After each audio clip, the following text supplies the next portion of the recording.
Welcome to Shovel Talk, a podcast for economic developers. From your friends at the Golden Shovel Agency. All right. Happy New Year and welcome to our second season of Shovel Talk. We were renewed for a second season, so that is exciting. We are going to kick off our first episode of 2022 with our usual. So where in the world are you, Amanda? Hi, Darren. Thank you. I am in Northern California. So back home, I came home for the holidays, got here just before Christmas. And I'm actually really excited because my next location is Minnesota. So I'll be coming out for the EDM conference. And I haven't been to an economic development conference in a number of years. So I'm really, really excited to head over there and meet some of our clients and meet you and some of the rest of the team. We've been working together for a couple years and haven't met yet. So I'm very excited to come out. And then I actually do have my next location out of the country chosen and booked. I'll be heading back out March 3rd. So we'll have to see on maybe the next podcast where I am. Well, thank you, Amanda. And let's kick off our podcast. We're going to start 2022 by keeping things in-house. I want to welcome Greg Kolbjornsen, Place VR executive producer here at Golden Shovel. He's going to tell us a little bit about the metaverse. He's also going to tell us a lot about his great and unique background. And also, if anybody on this podcast listening has ever worked with him, he is just a joy. So welcome, Greg, to the podcast, and let's kick things off. So, Greg, we heard that you worked on a reality TV show prior to getting into economic development. Tell us a little more. What was this show all about? Well, yes, I've worked on several projects, many of which have been pilots for TV shows. That's how most shows get started. The show concept is pitched, and then a pilot, if it's green lighted, the pilot's produced with a budget, and then it's pitched to the network. I don't believe it went any farther than being pitched to the network, but yes, I helped produce and direct a reality show. It was a home improvement show back in, early 2000s with Aaron Brissois, our CEO, and it was a lot of fun. So you were at like the forefront of home improvement shows, I feel like. Was that before they got big? I don't remember. Well, it was definitely, yes, Joanna and the Gaines hadn't been on air yet, but I guess I'd consider that they followed in my footsteps, but they made it happen. You were a trailblazer, Greg. Yes. You know it. Oh, I blazed a few trails, but sometimes in the wrong direction. Don't we all? So let's dive into your background a little bit. Tell us about your background as a video producer. Well, I think my story is probably not terribly unique, but it started off as a kid. I love cinema. I love movies. I was an early kid of Disney, Bedknobs and Broomsticks and the Apple Dumpling Gang. So now I'm going to really date myself because you guys probably have never even heard of those. I didn't understand most of that sentence. Okay. But Kurt Russell, strongest man in the world. Wow. So as a young person, I was influenced with cinema and I started making 8mm movies. And I love the production, the scripting, and trying to figure out how to tell a story. No matter what medium you're using, all you're doing is communicating a story to an audience. And I was doing that as a young kid. I was also building models and using firecrackers to explode the models in our action thrillers and slow motion. So I had a lot of fun doing that and just kind of flexing my creative muscle. I ended up going to St. Cloud State, and after some soul searching, I knew that I wanted to be in some type of communication. So I did transfer from St. Cloud State, Minnesota. It's in Minnesota to University of Miami in Coral Gables. And they actually had a Bachelor in Science Communications degree that was being offered for the first time. And I believe I was one of 6 to first have a combined broadcast communications along with film production hybrid degree. And then they also had me double major in photography and art history. So I got really immersed, if you will, in my education with that. And I guess my first professional gig was pretty funny. It was a motorized surfboard called the Surf Jet. And it was a short ad at a water ski school that I was teaching at. they were renting these surfboards. And so I said, hey, I could record a commercial for you. And I think I got paid probably $100, and I had to split that with my business partner at the time. But it was the first time that I was actually paid. And so I guess I became a professional right before I graduated college. But then I ended up working through networking when I moved back to Minneapolis from Florida after graduating. I got on a CBS Movie of the Week, which was a real eye opener. It was what I was basically the track that I was hoping to go and follow after school. It was a CBS Movie of the Week called The Stranger Within, and it starred Ricky Schroeder and Kate Jackson.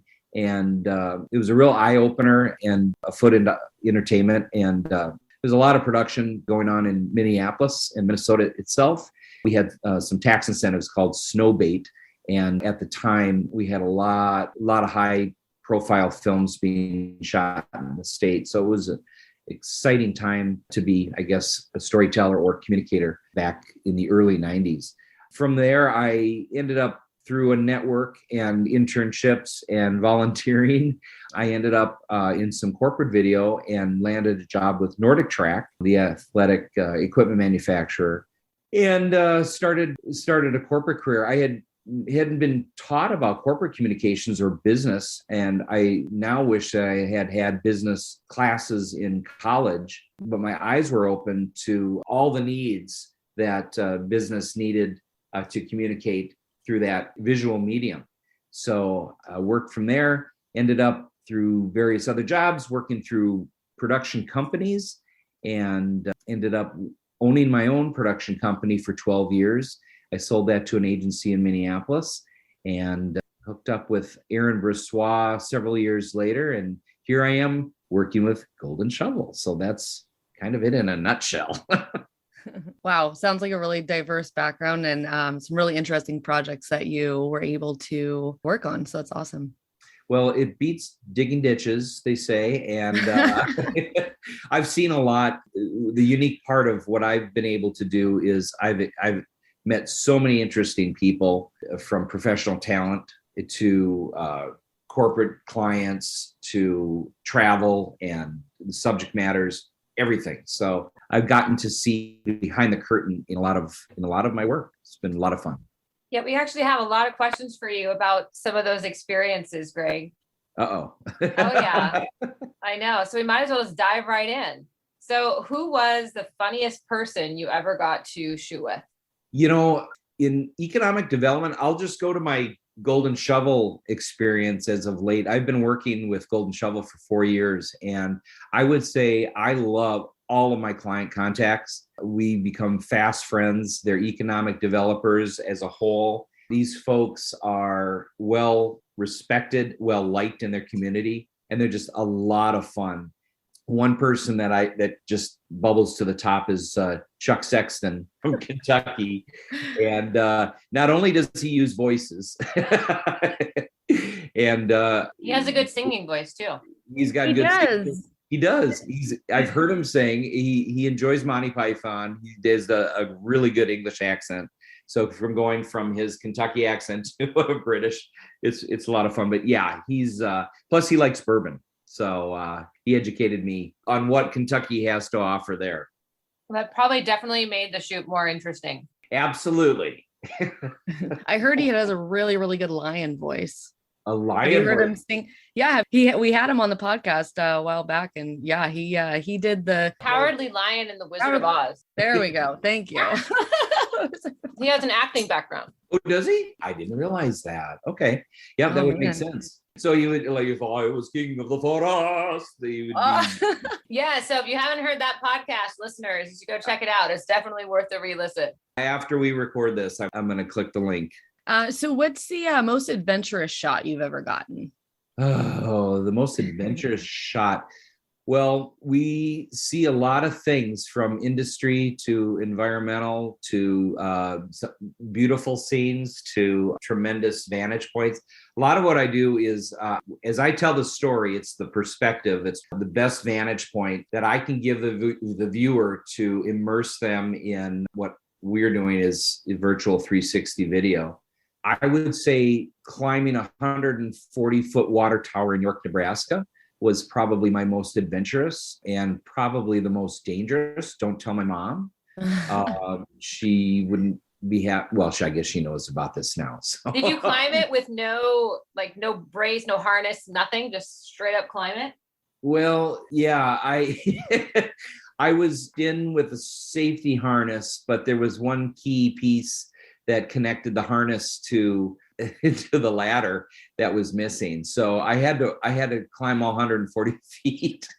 Oh my goodness. Tightened into this whole apparatus that was doing me no good. But I was with a retired lineman, and we had there were several tiers to a water tower. I never realized what a water tower would look like inside, but it's quite interesting and scary. There was the last 75 feet was a straight ladder, and the water tower, well, it contained water and it was drippy and wet inside, so that the ladder happened to be wet at the same time. And so it made for an interesting afternoon for sure. So you don't have a fear of heights, I guess, I'm assuming. Well, we'll say this. I have a respect for heights. There we go. As all should. and yes, I was scared. But we got the shot, and we've used that shot in demo pieces. Client's been very, very happy. We were safe. The group I was with, experienced people. Now we have a drone that we're using and deploying, so that really helps take that fear factor out of it, because I never leave the ground. But it's been fun. So I think note to all of our listeners, Greg will do things for the crazy shot. Cool spot in your community, Greg will find a way to shoot it. I don't know if I should be scared of that or but I don't know. I think I want more fun stories on our weekly meetings. So you guys need to book some more VR videos so Greg can have some adventures to share with us. I second that. Let's do it. Okay, tell us about a time you got lost. Well, I don't want to throw anyone under the bus, so I won't mention Warren Westcott's name. But he and I've had the pleasure of traveling with Warren on several projects, and one of them was Eastern Oregon for a client we really love working for, and we've made several trips out there. And we flew into Boise and then had about a 3-hour ride to get to our location for the evening. And it was probably about midnight, kind of rolling in on fumes in the rental car. And we realized that we had inputted the wrong town into the GPS. It was the next day's location. And so this part of the country, towns are 30 minutes to 60 minutes to an hour and a half between each other through the mountains. So we had another, I don't know, hour and a half drive after traveling. We rolled in at about 3:00 just to get up super early in the morning to meet our client. But we did it. So I guess we were pseudo lost. It was more wrong choice of GPS input. Yeah, you can't always trust the GPS. No. Very true. So again, you'll edit Warren's name out, I'm sure. Yes, absolutely. 100%. I'm not saying that he was the one that inputted into the GPS into our phones, but I'm just saying. Love you, Warren. So tell us about a shot that you never thought you could get, but did end up getting in the end. As I mentioned earlier, perspective is everything. Not every city has its vista view, its overall. Here is our community with a beautiful shot. Sometimes it's relatively flat. So we've incorporated work with a drone on a commercial level, and I've been trying to figure out how I could mount a 360 camera to the belly of this drone so that upwards of 400 feet, I could get a perspective of any site-specific industrial land, community overview shot, beautiful shot, something that takes the danger out of climbing water towers. And I was able to do that through a lot of experiments and hardware store runs. So I've got that now. I'm really excited to be using it on more projects. Tell us about an animal encounter. I mean, there's definitely has to be a time that you got chased by a dog or bit by a snake or something. I don't have a lot of fear of much, but I will say poisonous snakes would probably make that short list. And I've been shooting a lot for anywhere from as far south as Arkansas. I've shot down in Panama, in Haiti, some international projects, and then to the west. And one common animal there that all these southern states, especially western southern states in America, were rattlesnakes. So I just pulled the trigger a few months ago and actually bought myself some cowboy boots, some proper Texas cowboy boots, so that I can wear them at work. I've never run into a snake. I'm usually told after the fact that, yes, these water moccasins, these rattlesnakes, these very, very poisonous snakes, and we're usually out in the country away from any medical care. They usually like water. I'm usually the one in shorts with hiking boots, walking around the rivers, that type of thing. And I'm told this after the shoot. So no more. I will say that I came across a rattlesnake skin, and I actually did jump 3 or 4 feet into the air because it was on top of mine. But no, I have not been chased by dogs or lions, tigers, bears, or anything. I think for that, we may have to go to Amanda. She's had more exotic animal encounters than you. I have some monkeys on my mind right now. Tell me about the monkeys. Oh gosh. When I was in Kenya, I was staying in an eco lodge, and the eco lodge didn't have covered windows, big windows, but they had wooden, there's basically pieces of wood across the windows with 6-inch gaps between each log, I guess it is. And yeah, there was the little monkeys all over the place. They called them ninja monkeys because they like to steal stuff. They'd get into the rooms. They were actually like bunk beds in the rooms, and with mosquito nets over it. So they like to go in and play and slide down the mosquito nets, and then they'd steal your stuff. So they stole and ate 3 months worth of melatonin, and were surprisingly back the next day, not sleeping. And yeah, they threw one of the other guys' laptops outside. They stole other kinds of medication. Anything they thought was food or had food in it, they would get into. So I actually kept my suitcase next to my bed with all my electronics plugged in the wall, and then in my suitcase, and I'd zip the suitcase up when I was gone so that everything would stay in there, and they couldn't get the suitcase outside. So that was my solution to that. And I've had other encounters. I actually ran into a moose in Wyoming at one of the national parks there. Yeah, I didn't get too close to a bear, but did see a bear in Montana. I've had a number of animal encounters. Wow. The only encounter I had with monkeys was recently in Panama, and we were in a jungle, and I saw some howler monkeys about 100 yards away, and I felt pretty lucky and amazed, but nobody took my melatonin. Oh, that's good.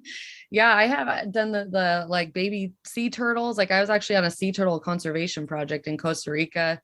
I got to see them, sloths, all kinds of stuff. We should do an animal related podcast one time. All right, let's get back to, let's see. What's the best food or meal that you've had while filming, while you've been in some of these exciting locations that you've gotten to travel to? Hands down, Buffalo, Wyoming, which is Johnson County, and where they shot Longmire. I had an elk steak that was absolutely to die for. I had a very generous client who took me to dinner, and I think that steak was $50-$60. It was like, my mouth is starting to water right now. It was by far the most amazing steak I've ever had.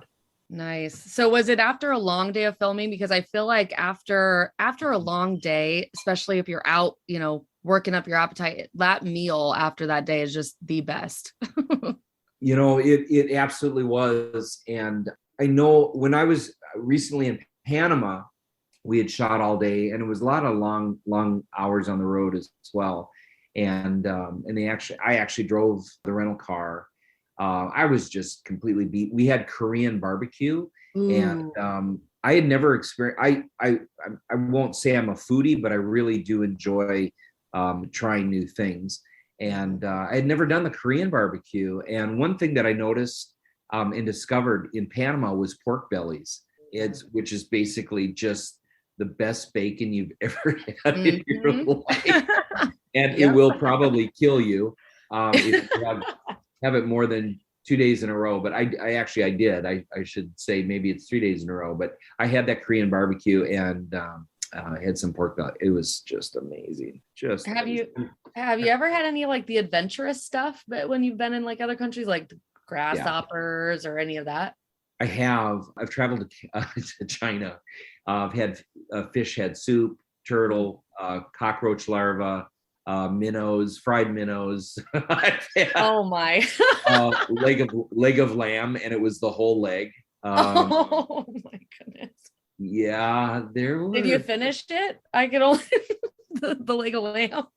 No, I mean what they did was they served it to the entire table, so you would just eat from it. Like a whole leg of lamb to yourself. No, yeah. Wow, Greg.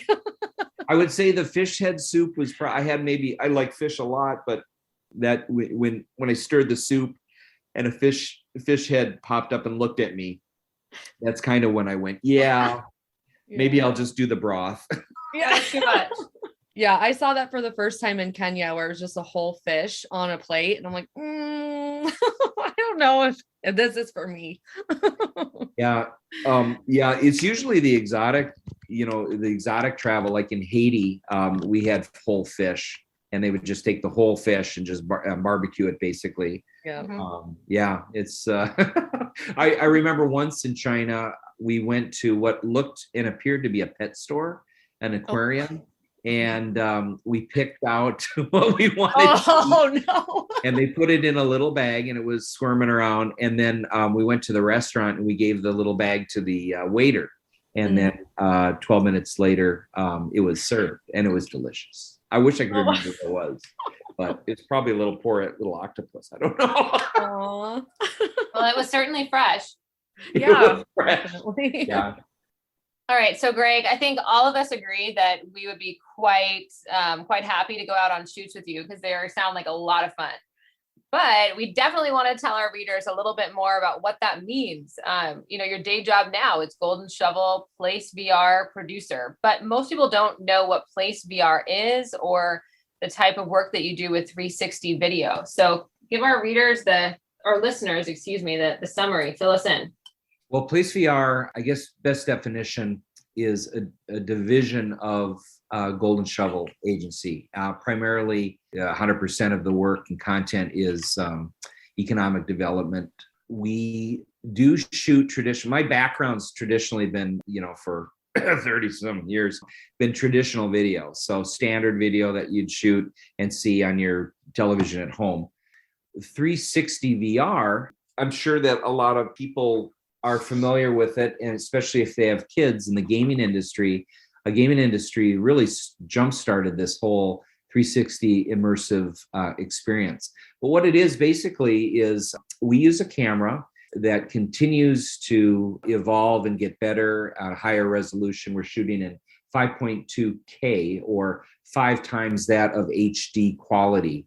This camera has actually 2 separate cameras inside, and it records 360 degrees around and up and down. So basically, what we do is we process that content or that video that we record in 360, and the viewer can put on, for example, Oculus goggles, VR goggles, and be transported to that environment or to the scene where we shot that video. And we've got 3-dimensional stereoscopic spatial audio now. Basically, it means if somebody's to your left and would be talking, you'd hear them in your left ear. You would turn to look at them and you'd hear their voice through both ears. Or if a car was passing to your right, you'd hear it in your right ear. This is where the technology is going. And basically what's happening is it's transporting the viewer to the environment and tricking the brain, thinking that you're actually immersed in that environment and actually transported to the scene. In the world of economic development, it's really been a time and cost saver.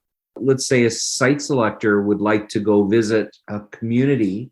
They would normally need to jump on an airplane, fly out, get a hotel room, taxi, Uber, whatnot, wined and dined, and then spend several days and then head back.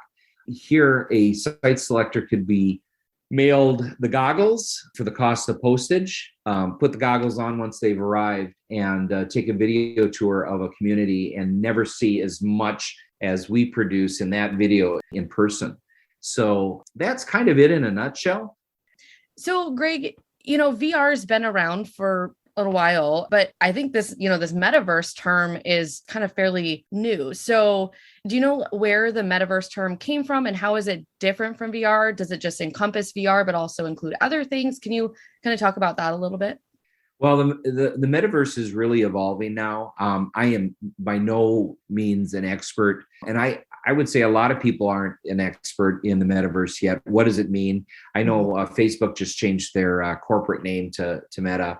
It's been confusing. It's basically, as I understand, it's defining itself now, but really it's the overlap of physical and digital worlds through virtual reality and augmented reality. And basically it's embodying the internet. So I would say, from what I understand, it's really where the internet is going, and it's how we will interact and experience the internet. And I actually did not put two and two together with Facebook's new name being Meta. Didn't even occur to me. So maybe looking at some examples of VR and the metaverse, how can economic developers use video, especially virtual reality, to make their jobs easier? Well, that's a really good question. And I think that we're defining the use of the metaverse as we go and as it evolves. But I would think the low-hanging answer to that would be the remote worker, especially with COVID. I think that the largest impact is going to be the workplace environment. And we are currently redefining what that means. But it's how we interact and react with other coworkers within a virtual environment. So, for example, we have developed at Golden Shovel a virtual conference room where people anywhere in the world can meet. And what we've developed now with the technology that we're using, we can interact with props, with documents. We can actually use video, play video, start, stop, pause together in a room without having to be in that same room. So I think that that's just scratching the surface of what we can do now with the metaverse. And I'm really excited to see where we're going. It's fascinating. So people could actually do a presentation within a virtual conference room. Absolutely. In our world, it would be economic development would be here. Let's show you more about our community, our workforce attraction, the incentives that we have, our infrastructure. It's truly amazing. So, Greg, you're talking about this virtual meeting space, a virtual conference room that Golden Shovel has created. Obviously, because of COVID, a lot of us are meeting virtually anyway, using solutions like Zoom. So what is the difference or advantage to a 360 conference room space versus what people are used to on Zoom? It's going to provide you the same experience as if you were actually there. When you're a participant in one of these meetings, you actually forget that you're wearing the goggles. The brain is so immersed in the content and what's around you that you literally lose yourself.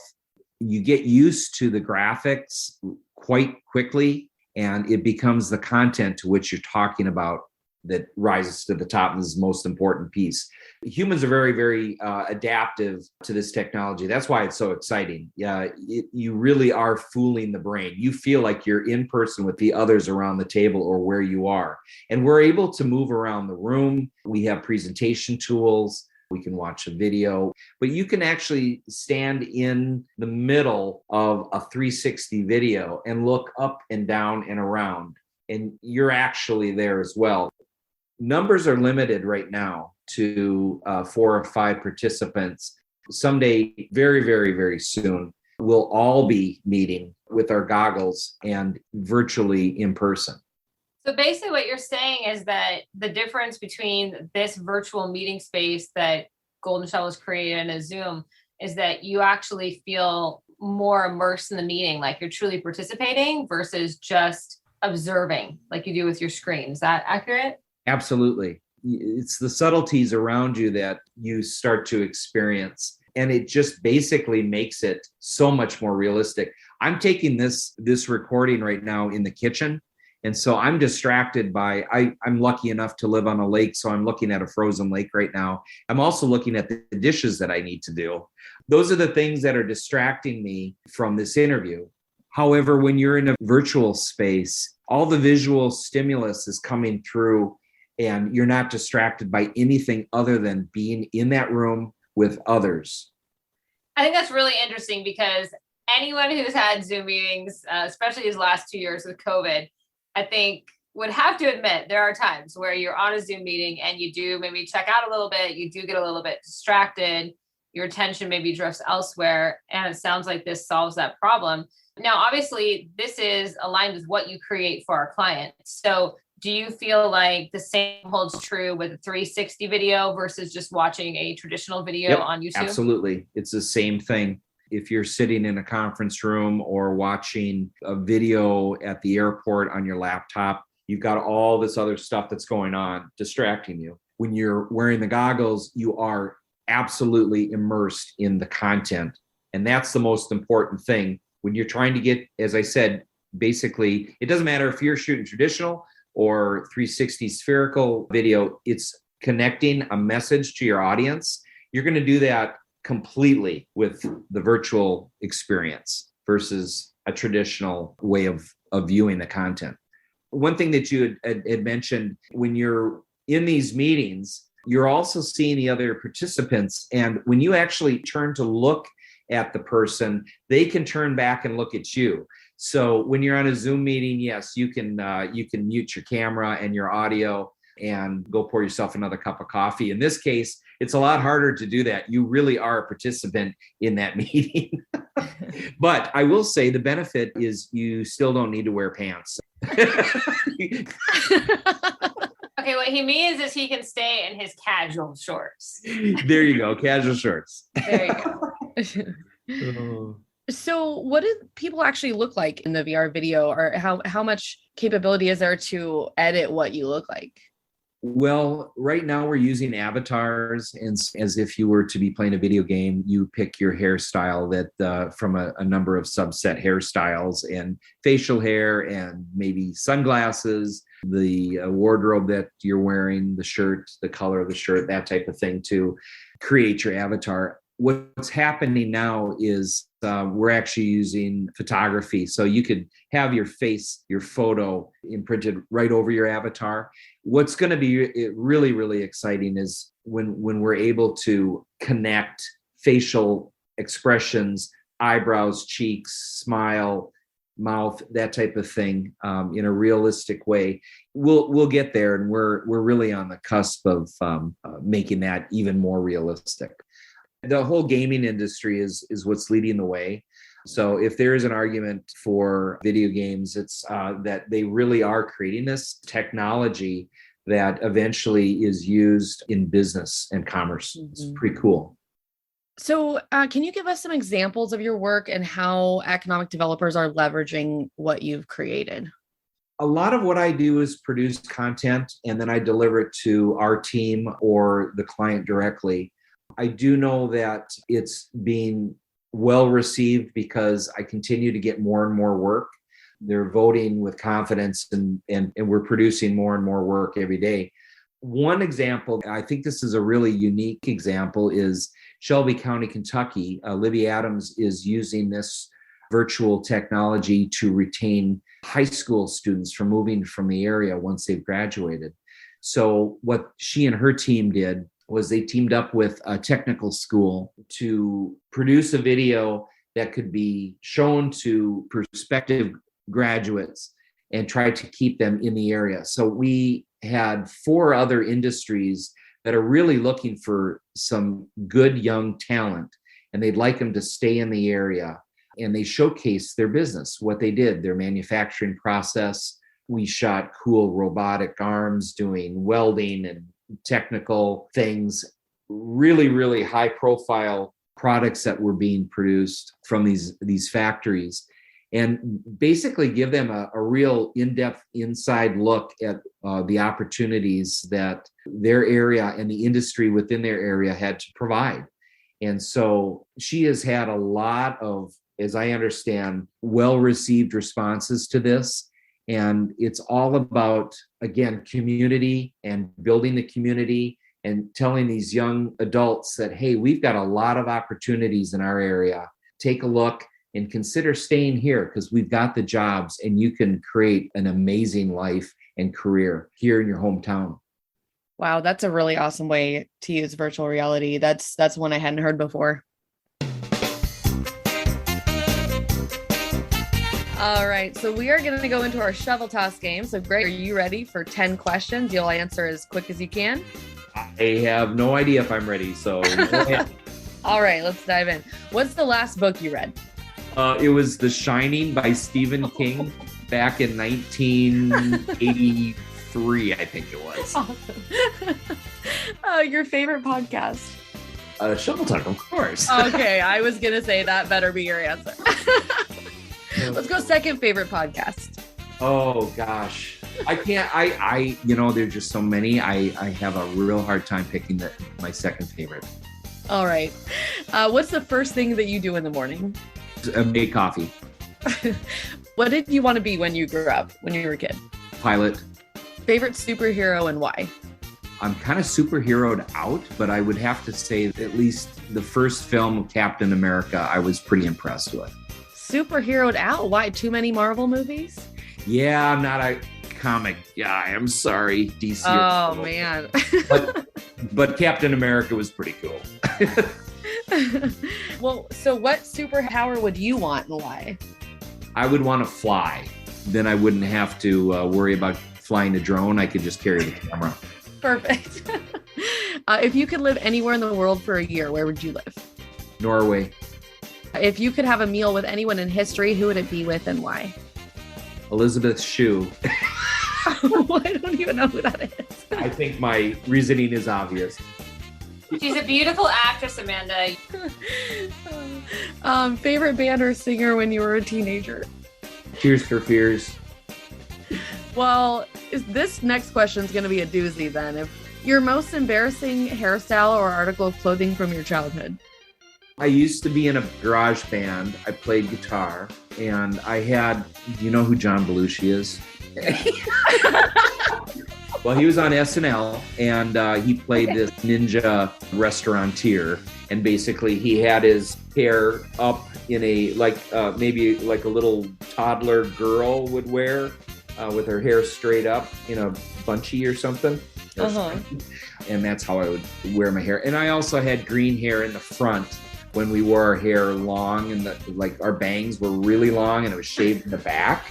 Yeah, that's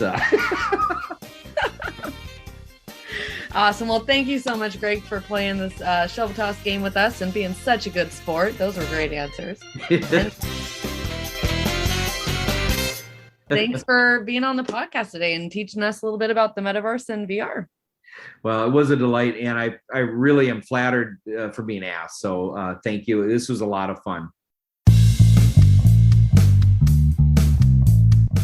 Another big thanks to Greg Kolbjornsen, Place VR executive producer here at Golden Shovel. Upcoming Golden Shovel news, we do have a workforce shortages ebook that should be dropping in your inbox anytime soon. It might be already there by the time you listen to this podcast.